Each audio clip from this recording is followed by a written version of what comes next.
become more of an obstacle than a middleman, more of less a conduit to the truth of the Bible, and more of an obstacle to people understanding the truth of the Bible. Has there been a time when you think the Catholic Church has done that, or has the Catholic Church always served its purpose of being sort of the middleman between God and the normal Christian? Well, I'd say a couple things. One is the principle, ecclesia semper reformanda, right? The church must always be reformed. That's a Catholic principle. That's an ancient patristic principle. So when Luther picks that up as a great reformer, that's a Catholic principle. Of course, the church is always to be reformed. The church, in its particular expressions and the particular people that play these roles can go off beam sometimes. However, I don't want the umpire off the field, because then the play is going to unravel. And I would dare say, I say it with great affection for all my Protestant friends and for Protestantism, but the 30,000 denominations of Protestantism is not a good reflection of Jesus' great prayer, that they might be one. One of the guarantors of unity is precisely this umpiring voice of the church. I'd furthermore say this, that would you pick up Hamlet and hand it to a kid and say, off you go, just read it, you'll be fine, you'll understand it? No, I mean, we surround Hamlet with this complex interpretive apparatus and a tradition of reception. And we help someone read that complex text through that interpretive lens.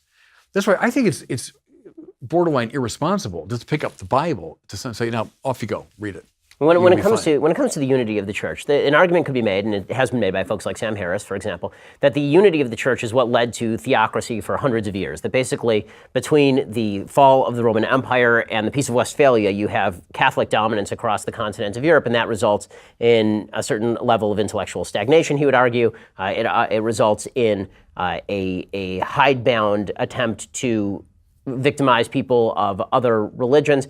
How does Catholicism make room for other religions in the absence of Protestantism, for example? I mean, is the rise of Protestantism seen by Catholicism as a bad thing in the sense that it does all the things that you've talked about before, or does it provide room for the flourishing of more than one type of religion and a certain level of diversity that's good for the conversation?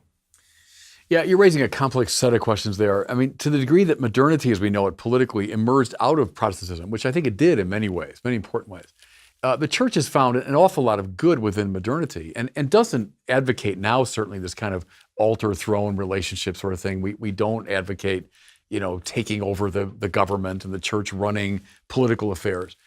There's a legitimate independence, a legitimate integrity, to the political reality. So, I mean, the church wouldn't want that by any means. To that degree, I think it embraces very much the modern sense of pluralism and a certain separation between the church's preoccupation and that of politics. So